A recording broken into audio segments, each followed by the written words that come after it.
Halo semuanya, perkenalkan nama saya Anggita Putri Oktaviani. Pada video kali ini, saya akan menjelaskan proyek ujian tengah semester tentang penerapan data lake menggunakan teknik ETL dengan MongoDB, Google Colab, dan Power BI Visualization. Langsung aja kita mulai. Pertama-tama, saya mengunduh dua dataset berikut dari Kaggle. Kedua dataset ini nantinya akan digunakan sebagai sumber data utama untuk proses selanjutnya. Setelah dataset berhasil diunduh dan diekstrak, saya membuka MongoDB melalui command prompt dengan mengetik perintah untuk mengaktifkan MongoDB. Kemudian, saya mengakses MongoDB Shell untuk membuat database baru yang bernama MedicineDB. Di dalam database ini, saya membuat dua collection terpisah untuk masing-masing dataset. Langkah ini dilakukan agar pengelolaan data menjadi lebih terstruktur dan mudah diolah pada tahap berikutnya. Setelah itu, saya memeriksa kembali apakah kedua collection telah berhasil dibuat. Jika sudah, saya beralih lagi ke command prompt. Lalu, mengubah direktori penyimpanan MongoDB untuk melakukan proses import dataset yang sebelumnya telah saya ekstrak. Setelah proses import selesai, saya kembali ke MongoDB Shell untuk memastikan bahwa seluruh data telah masuk dengan benar. Verifikasi ini dilakukan dengan membandingkan jumlah data yang ada di dalam MongoDB dengan jumlah data asli pada file yang telah diimpor. Jika jumlahnya sesuai, maka proses import data dapat dikatakan berhasil. Selanjutnya, setelah seluruh data berhasil diimport ke MongoDB, saya melakukan proses ekspor data ke dalam format JSON. Tahap ini bertujuan agar data yang telah tersimpan di MongoDB dapat digunakan kembali untuk proses ETL di data lake. Dengan format JSON, data menjadi lebih mudah untuk diproses. Selain itu, format ini juga memudahkan saat ingin melakukan pembersihan data dan standarisasi data sebelum digunakan pada tahap berikutnya. Setelah data berhasil diekspor dari MongoDB, langsung saja kita lanjut ke tahap ETL menggunakan Google Colab. Tahap pertama adalah ekstrak. Di tahap ini, saya mengambil dua file dataset dalam format JSON yang telah diekspor sebelumnya dari MongoDB. Hasil ekspor JSON itu berfungsi sebagai data lake.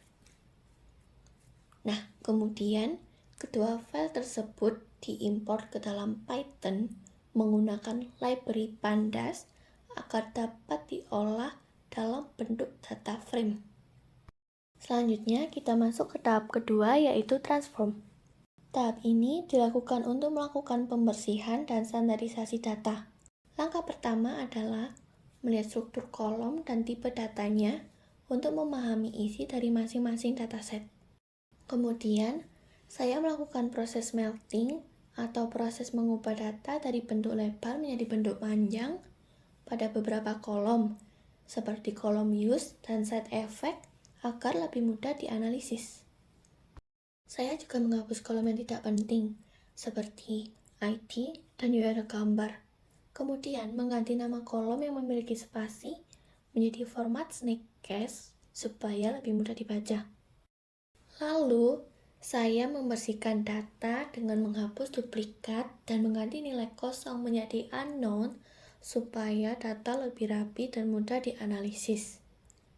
Di tahap ini, saya juga melakukan normalisasi teks seperti mengubah nama obat menjadi huruf kecil agar formatnya seragam di seluruh dataset. Tahap terakhir adalah load. Pada tahap ini, hasil data yang sudah dibersihkan disimpan ke dalam file baru dalam format CSV. File tersebut akan menjadi data mart atau zona emas yang bisa digunakan untuk berbagai keperluan, salah satunya yaitu visualisasi data menggunakan Power BI. Di sini kita akan menjelaskan hasil dari ETL berupa data bersih yang dapat dengan mudah kita analisis. Di halaman pertama, terdapat overview dari beberapa data yang akan kita bahas. Pertama, terdapat sekitar 220.000 jenis obat secara keseluruhan. Dari jumlah tersebut, tersedia sebuah tabel yang menampilkan 10 produsen obat teratas berdasarkan jumlah produknya. Di sebelah kanan atas terdapat distribusi kelas terapeutik atau tujuan obat. Antiinfektif dengan 50 ribuan obat yang keseluruhannya tanpa adanya pembentukan kebiasaan berdasarkan donut chart di bawah ini.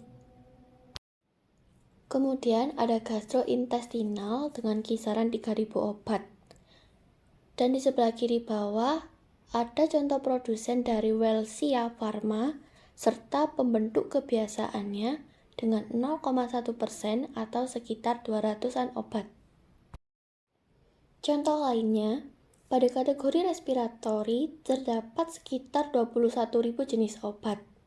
Dari jumlah tersebut, sekitar 0,2% atau kurang lebih 400 obat termasuk dalam kategori pembentuk kebiasaan. Dua contoh produsennya adalah Slementia dan Texas Pharma.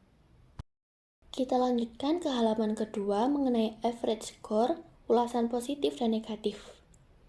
Bisa dilihat, biru muda merupakan ulasan yang positif dan biru tua merupakan ulasan yang negatif. Dari 5 produsen dengan jumlah ulasan terbanyak, dapat dilihat bahwa Sun memiliki sekitar 29.000 ulasan positif dan 19.000 ulasan negatif. Intas memperoleh sekitar 24.000 ulasan positif dan 15.000 ulasan negatif. Cipla mencatat sekitar 21.000 ulasan positif dan 12.000 ulasan negatif.